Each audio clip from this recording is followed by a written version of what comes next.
hay algo que nunca ha faltado, que son los presidentes. Pero hay de dulce, de tamarindo y de manteca. Nunca hemos pensado que existe un presidente excepcional, aunque dicen que Tata Lázaro lo siguen esperando en las bancas del parque de Jiquilpan. Aunque dicen que López Mateos era el más guapo y más bueno de los presidentes, pero tengo un amigo excepcional, un ilustrado Premio Nacional del Periodismo, pero aparte un viajero frecuente por la historia, por el tiempo. Querido Antonio Garcís, ¿cómo estás?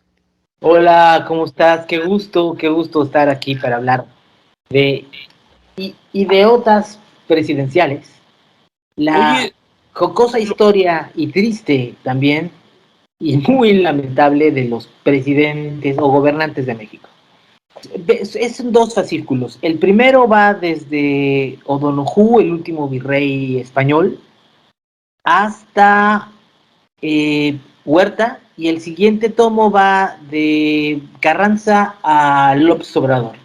Todos los gobernantes que ha tenido México son monografías de cada uno de las personas que ha tenido en sus manos el control del país, y la perspectiva es verlos a través de sus pendejadas, es decir, verlos a través de las babosadas que nos dieron patria, y cómo esas afectaron a los siguientes gobiernos y afectaron a los siguientes gobiernos, y luego se convirtieron en instituciones, y luego esas instituciones se convirtieron en maldiciones, y luego esas maldiciones se convirtieron en guerras civiles, y es una especie como de recuento del karma de cada gobernante, cómo se lo pasa al que sigue.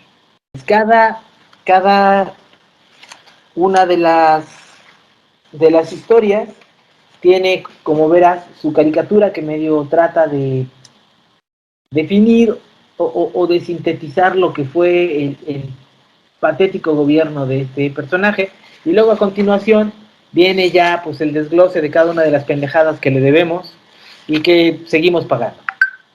Aquí sigue después de Donojú Iturbide, después de Iturbide sigue desde luego eh, la presencia inolvidable de Guadalupe Victoria, por la que todo el mundo cree que fue México el primer presidente que tuvo una mujer gobernando. Tenemos después de Guadalupe Victoria a Vicente Guerrero, y así cada uno, y desglosado después. Primero vienen las infames y sobre todo muy locas historias de cómo llegaron cada uno de estos personajes al poder, cómo es que le hicieron para encontrar los atajos para aplastarse en la silla presidencial, y después el desglose de las babosadas que nos legaron a través de su gestión. Es un libro que, sin quererlo, porque realmente es un libro de humor, es un libro que lo que quiere es que la gente se divierta, finalmente terminó siendo una especie de guía de la historia de México, o recuento o recopilación de la historia de México a través de cada una de las personas que ha tenido el destino del país. Aquí está Comonfort, que fue uno de los presidentes más pendejos que hemos tenido, porque bueno, cada uno es un pendejo diferente, esa es la bonita cosa, o sea, es inevitable que uno cometa estupideces, pero cuando tienes un puesto de alto poder, cuando tienes un puesto de verdad, de una enorme influencia, las babosadas que haces se amplifican. Por lo común, las pendejadas que uno comete solo te afectan a ti y al pequeño grupo de personas que tienen la mala suerte de estar cerca de ti en el momento en que cometes la estupidez. Pero de ahí no pasa. El problema de los gobernantes es que las que hacen le afectan a todo un país, a todos los habitantes. Y en muchas ocasiones le afectan incluso a los habitantes de otros países que no tienen el gusto de haber por lo menos conocido a esas personas. Luego, tienes una gran diferencia con las pendejadas que uno comete. Primero es la magnitud, es decir, la cantidad de personas a las que les da en la madre lo que haces. la estupidez que cometes. Y otra es la de la responsabilidad. Generalmente cuando tú cometes una pendejada te va de la fregada. Siempre, siempre, siempre. Pero cuando las cometen los gobernantes no les pasa nada. A los que les va de la fregada es a todos los demás. A todos nos carga el payaso cuando cometen una babosada, menos a ellos. Y estas son las diferencias sustanciales que hacen diferente a lo que a los errores de un gobernante a los errores de una persona común. Por ejemplo, si yo voy y choco,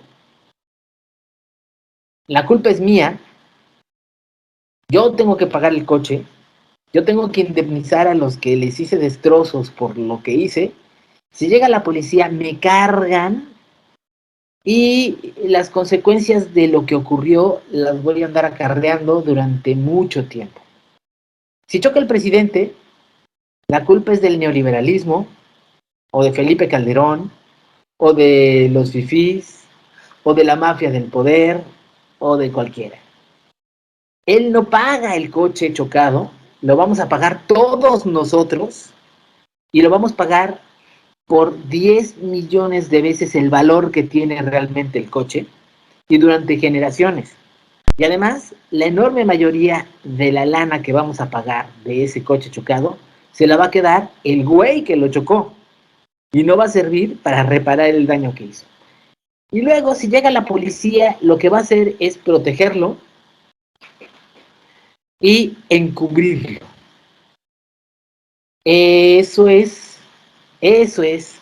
la diferencia entre cuando uno hace una babosada y la que cometen estos cuates. Y aquí está Juárez, cargando su silla presidencial como si fuera cangrejo ermitaño, que se llevaba todo el Palacio Nacional en sus espaldas, y esto lo hizo hasta su muerte, porque nunca se bajó de la silla. Y de otras presidenciales es esto, una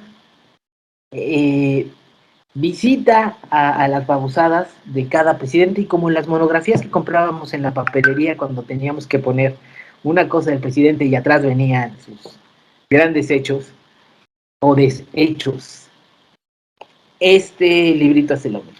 Abres la página en donde dice quién más te gusta, Sebastián Lerdo de Tejada, y ahí están las pendejadas que les vemos a continuación y cómo llega al poder. Es un libro muy morboso porque explica puros hechos muy vergonzosos y muy morbosos y muy divertidos de cada uno de los gobernantes, justamente por eso, porque son verídicos. Todo lo que cuento aquí realmente pasó. Y también es un libro divertido porque eh, la perspectiva, que es la pendejez con la que yo me asomo a ver la historia de México y las biografías de estos personajes, termina siendo una forma de historiografía, así como los marxistas, por ejemplo, creen que la historia se puede ver a través de la economía, y que la lucha de clases es lo que impulsa las contradicciones que generan los cambios sociales. O, por ejemplo, los historiadores positivistas creen que son las grandes biografías y que son las personas y que son los grandes hombres o los héroes los que generan los cambios. Mi tesis es que son las pendejadas, las que cambian todo, y no necesariamente para mejorar, pero son las que sí generan esa transformación. Ahorita que estamos supuestamente en la cuarta transformación, la perspectiva histórica mía es que estamos en la cuarta pendejez, que va a generar un cambio. Y bueno, ese es el otro aspecto que lo hace divertido, es la perspectiva desde la cual se ve todo. Y es una perspectiva de un caricaturista, porque los caricaturistas al final del día somos cazadores de pendejadas. El error, la contradicción, la, la falta, la tontería, la encontramos, la desmenuzamos, vamos a su síntesis y la amplificamos. Eso es lo que es una caricatura. la exageración en la presentación de algo que está mal. Y así como los filósofos quieren llegar a la verdad a través de la razón, los caricaturistas queremos descubrir la mentira a través del humor. Y sin quererlo, fíjate, llegamos a encontrar muchas más veces la verdad que los filósofos, sin proponernos. De Revelador, eso se trata. ¿no? Revelador, pero mira, si queremos hacer un ejercicio de síntesis, vamos a hablar del primer tomo de tus libros en esta breve cápsula. Y bueno, para empezar nosotros con lo que hemos visto en nuestro cacho de vida, que a lo mejor desde el siglo pasado para acá, a lo mejor decimos, yo ya conozco la pendejez hecha mandatario, ¿no? Tenemos un cabrón que dijo que defendería el peso como perro llorando y al otro día devaluó. Tenemos un cabrón que decía que la renovación moral y ocultó todos los muertos del temblor. Tenemos otro cabrón que saqueó al país y nos dijo que íbamos al primer mundo y nos llevó al tercero. Y ahorita tenemos un hijo de la chingada que nos trae de cabeza. Todos nosotros decimos, ya conozco la gama de pendejes humana que puede llegar a la presidencia. Pero para acotar desde el virreinato hasta el marihuano de Victoriano Huerta, ¿tú conoces o puedes darnos algunos chispazos de sublime pendejez gubernamental que pudiera equipararse con lo que hoy vivimos? Mira que cada pendejo es diferente. Así como dice el refrán de cada uno es cada uno y después tiene sus cada uneses, pues así es con los pendejos. Todos cometemos pendejeces de diferente tipo. Y, por ejemplo, en mi opinión, el que es un bonito ejemplo de un pendejo cándido es Juan de Donojú, el último gobernante español, que él ya no llegó, como que es con el que inicia el primer tomo de este libro, que es el que llegó aquí a lo que entonces todavía era la Nueva España. Aquí lo vemos. Su caricatura lo ilustro como un hombre que tiene el cetro de virrey como palo para darle a la piñata, tiene los ojos vendados y se están llevando a la piñata por otro lado y él sigue dándole a los pendejos sin que sepa que ya no tiene nada que pegarle. El pobre güey era un devoto de la Pepa, era un devoto de la Constitución de Cádiz, un liberal de verdad ultra. El pérfido y ruin rey de España, Fernando VII, es repuesto en el trono gracias a la resistencia española de los que siguieron en Cádiz, manteniendo el único pedacito de España que no había sido tomado por los franceses. Haz de cuenta como en el Asterix de que una aldea sigue resistiendo al invasor. Bueno, pues la puta islita de Cádiz era lo único que no habían agarrado y ahí se aferró para no perderse España de ese cachito de tierra. Cuando lo ponen, bueno, mientras que está en el tambo, inventan la Constitución de Cádiz, los que resistían ahí, donde dicen que la soberanía es del pueblo, y inventan una cosa que era que volvían españoles a todo el mundo, es decir, a todos les daban el mismo estatus político y la misma equidad en derechos, cosa que era muy novedosa en el Imperio Español porque teníamos las leyes borbónicas que nos dividían en castas, y entonces si tú eras mestizo tenías la posibilidad de un cierto tipo de trabajos y hasta cierto tipo de puestos. Después pasaba al criollo, que tenía hasta cierto nivel, y después pasaba al peninsular, que podía ya ocupar, por ejemplo, los puestos altos y los mandos y todo esto. Y lo único que aceitaba y permitía la movilidad social en el estratificado sistema colonial era la corrupción, que con lana todo podía volverse una excepción. El punto es que el señor Donojú era de los que hace la Constitución de Cádiz, de los que la firma, de los que la promueve, de los que la busca, de los que fueron constituyentes, y cuando regresa el rey Fernando VII, Les dice, muchas gracias muchachos por cuidarme el lugar, por calentarme el trono, pero ya regresé y mando a la mierda la Constitución de Cádiz. Y todos los que la hicieron y me estuvieron apoyando, qué guapos, qué majos, qué buena onda, pero se van al carajo y a la cárcel.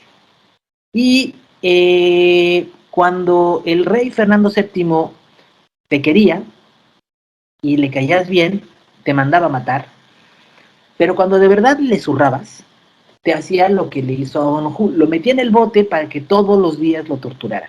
El señor O'Donoghue había perdido todas las uñas de las manos y los pies que se lo habían arrancado con saña, torturándolo cada día, y estaba lleno de marcas, llagas y cicatrices de las madrizas diarias que le ponían desde las 6 de la mañana hasta las 9 de la noche.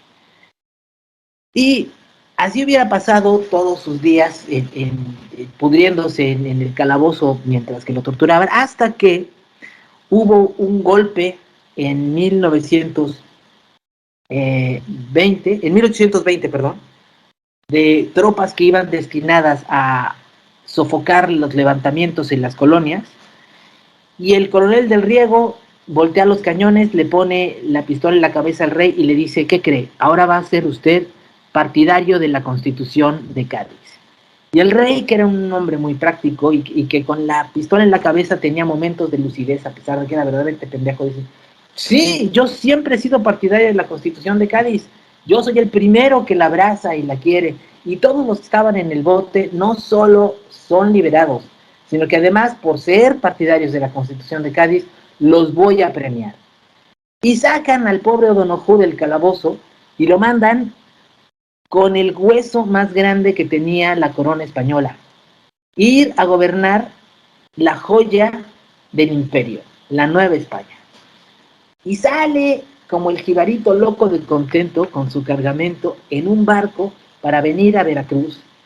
Y mientras sale, como no había internet, como no había teléfonos, como no había una maldita forma de comunicarse, no se entera que en México un grupo que detesta la Constitución de Cádiz todavía más que Fernando VII decide rebelarse para que no pueda volver a entrar en vigor esa Constitución, y un general llamado Agustín de Iturbide convence a todas las tropas coloniales de voltear la tortilla y declarar la independencia. Entonces el güey sale de España pensando que va a gobernar la Nueva España, y cuando llega a Veracruz se entera de que ya no hay Nueva España, de que el reino se había revelado y él no tenía la más puta idea de lo que había pasado.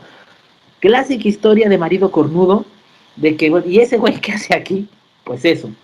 Los únicos dos puntos que quedaban leales a la corona eran la Ciudad de México, que no se entregaba, y el bastión de San Juan de Ulúa, la fortaleza marina de Veracruz.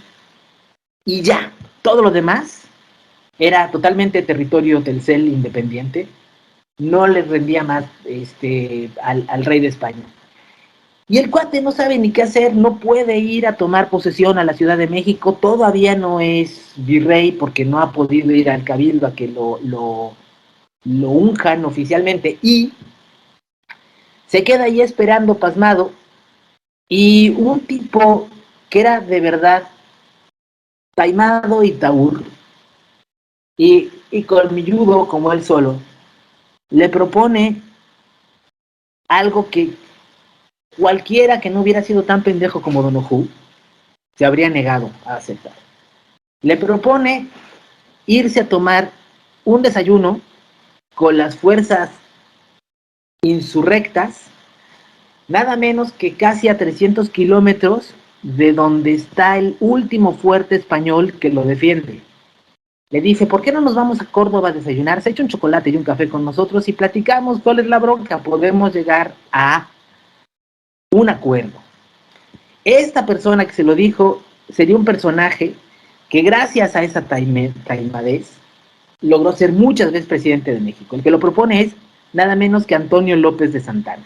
Para que te des una idea de con qué tipo de cabrón estaba hablando. Bien. Bueno, O'Donoghue va a la comida esta y resulta que no había tal desayuno. Ahí ya lo estaban esperando nada menos que con el acta de independencia de México que él tenía que firmar. Por supuesto, él no tenía la... Él dice, oiga, estamos chupando tranquilos, yo vine a desayunar. Sí, pero ya que está aquí, en lugar de la cuenta, fírmenos esto.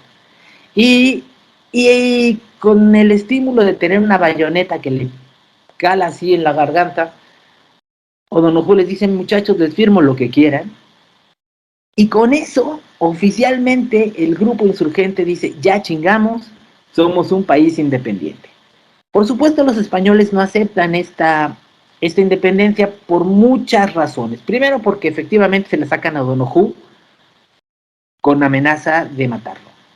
Y luego porque O'Donoghue, y ese es el matiz legal que sostiene toda la querella española después de la independencia para no reconocer la separación, es que O'Donoghue no había tomado posesión del cargo, es decir, no era virrey de la Nueva España y no podía todavía ejercer ningún acto como gobernante. Cosa que para las cuentas mexicanas nos vale madres porque ya estaba hecho y realmente estaba consumado, nada más había que firmar un papelito para que tuviera cierto como carácter oficial. Y lo único que sí hace O'Donoghue es que, mira, Iturbide estaba obsesionado con que la independencia de México fuera sin sangre. El regimiento que defendía la Ciudad de México sí era leal al ejército colonial y no se rendía. Y entre ellos estaban los más necios de todas las tropas coloniales, que era el batallón de negros del rey, al ejército colonial español, y eran los más monárquicos que te puedas imaginar. Ni el rey era tan monárquico como los negros leales del rey. Y no obedecían, y además tenían eso de que eran obtusamente monárquicos porque tenían eso de que eran realmente de su corazón, desde el fondo de su corazón eran monárquicos, y además tenían esa pendejez militar que ya ves que los hace absolutamente cuadrados del cerebro y que no pueden entender matices ni sutilezas ni ninguna otra cosa, sino que esto es así. Pues les decían, es que a nosotros nos dijeron que defendiéramos la corona y no vamos a hacer otra cosa que no nos ordene la corona española. Y no nos podemos rendir porque somos así de que morimos en la tabla. Entonces la disyuntiva era entrar a balazos a tomar la Ciudad de México o convencer a estos cabrones de que de alguna manera no pusieran resistencia. Y esa es realmente la única acción que hace O'Donoghue para lograr la independencia, la única acción real. A él se le ocurre, fíjate, y en eso demuestra que no era tan pendejo, aunque sí era cándido, que es otra forma y sobre todo para la política es una pendejez fatal. Se le ocurre decirle a las tropas que estaban en la Ciudad de México, oigan muchachos, es que no tienen que rendirse, yo soy el virrey y como autoridad española les ordeno ir a defender el desierto de Altar o ir a defender las barrancas del Cobre o ahí donde no hay absolutamente nada, ahí váyanse a defender la corona española. Los saca de la ciudad y gracias a eso puede entrar el ejército trigarante a la Ciudad de México el 27 de septiembre de 1821 sin disparar un solo tiro. El primero que inventa eso de abrazos, no balazos, es Iturbide. La única diferencia con el Peje es que a Iturbide sí le salió y al Peje no, ni un solo día le ha salido. Luego, el pobre O'Donoghue, ya estando en la capital, ya por fin la Ciudad de México tomada por los independentistas, pues resulta que ya empieza a apestar y ya estorba, porque ya no tiene nada que hacer. Y de hecho es como muy mal visto porque, a ver, es la única autoridad que queda del imperio colonial. Y para acabarla de fregar, él no tiene para dónde irse. Los independentistas lo desprecian por ser el gobernante español y los españoles lo desprecian por ser el que entrega la Nueva España. Entonces el cuate queda como leproso, por ningún lado puede irse. y encuentra la solución al tremendo dilema en que se encontraba de que se quedó como el perro de las dos tortas y de los dos lados le van a dar un palo si se acerca, con la única salida que tenía. Convenientemente se muere en principios de octubre y con eso se queda totalmente zancada su deuda con los dos bandos. Lo más probable es que se lo hayan echado, envenenado, los mismos insurgentes, ya que nada más les estorbaba. Pero bueno, estos son conjeturas. Convenientemente resulta que se muere y hay una continuación a su triste historia, que es todavía más triste, porque su pobre esposa, que como siempre ocurre con las mujeres a las cuales arrastramos a todo lo que hacemos, resulta que es la viuda del último gobernante español. Y ella, que venía para ser reina, queda apestada por las dos partes. Los españoles no la pueden ver y los insurgentes le dicen, como todo buen gobernante mexicano, que no se preocupe, que el gobierno va a ver por ella, hazme el chingado favor, y que tiene una pensión vitalicia por los grandes servicios a la patria que prestó su esposo. Por supuesto, esto jamás se cumple. Las semanas le dicen, mira, el lunes te juro que sí te voy a pagar, ya va a caer el depósito, solo falta que lo firme, es que es una cuenta nueva y no podemos todavía sacar los fondos, y así se la traen jodida durante años.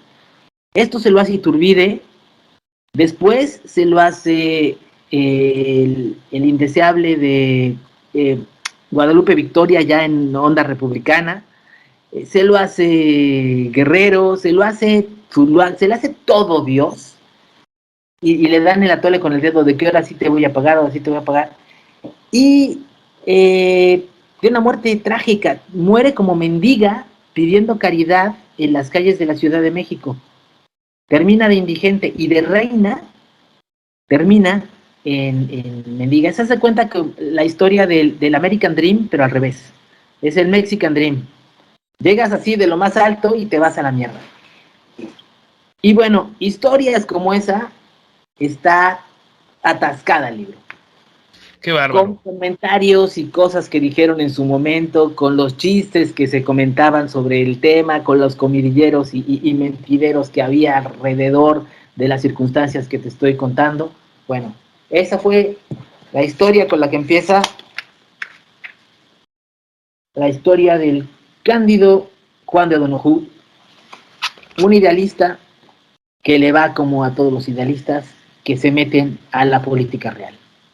Qué tremendo, realmente ojalá que muchas personas tengan la oportunidad de observar el libro porque son cosas inéditas para el promedio de la población, no porque no se hayan publicado, sino porque lo han logrado compendiar y tú, pues, tú eres un monero y pues tuviste el lujo de hacer todas las viñetas del libro, entonces la gente puede tener una referencia de lo que estás hablando tan solo viendo la viñeta del alegórica que estás haciendo. Creo que con esto la gente queda picada de tu libro. Lo que estoy haciendo en Twitter, para los que se animen a comprar Idiotas Presidenciales, es que si me mandan a mi cuenta de Twitter, @GarciMonero, se los repito, @GarciMonero, una foto de ustedes con un ejemplar, con mucho gusto y mucho cariño les hago su caricatura dedicada y se la regreso para que la pongan luego en su ejemplar como dedicatoria y lo tengan ya autografiado. Ese es Eso es el una bono de ocasión, Idiotas Presidenciales. es una cosa fantástica, es un premio nacional de las artes. Me imagino que la simple caricatura va a valer un chingo de lana. García, muchísimas gracias. Quiero decirte que yo me quedé prendado y voy a ir por él, porque cuando fui a Porrúa no lo tenían, pero me dijeron que estaba agotado, pero yo creo que no les había llegado, solamente tenían ahí el letrero, pero me quedé muy interesado, porque tan solo para muestra basta un botón, y yo te dije, existe alguien más pendejo que ya sabes quién, y vaya que sí lo existió. Entonces, también va a haber uno que es más perverso, y otro que va a ser más ojete, y otro que va... Pronto lo sabemos a leer, y de otras Cada presenciales de uno Antonio tiene García. sus cada uneses. Cada uno es cada uno y después tiene sus cada uneses. Así es. ¿Cuál editorial es, amigo? Es editorial Diana. ¿Diana? Uy, es una editorial chingona de postina, amigo. Yo pensé que te habían publicado acá en la Conasupo, pero no, es Diana. Algo muy bueno. Muchas gracias, García. En editorial Xerox. Amigos, no lo compren pirata, no lo bajen. Óiganme, pues dejen que García viva de algo, porque él no tiene beca del gobierno municipal, estatal ni federal. Y se gasta sus pestañas escribiendo cosas para darnos una sonrisa y sobre todo para que nos enteremos de cosas que no habría otra forma de saberlo. Antonio García, muchas gracias. Gracias a ustedes. Excepcional, amigos. Y por favor, cómprenlo. Es una cosa única. Yo la verdad he estado viendo reseñas. Búsquenlo ustedes en Google. Hay reseñas en varios lugares donde hablan de esto, pero ninguna tan clara y nítida como lo que nos acaba de decir nuestro querido Antonio García. Una superestrella de todos los ámbitos. Amigo, muchas gracias y que Dios te bendiga. Gracias a ti, general.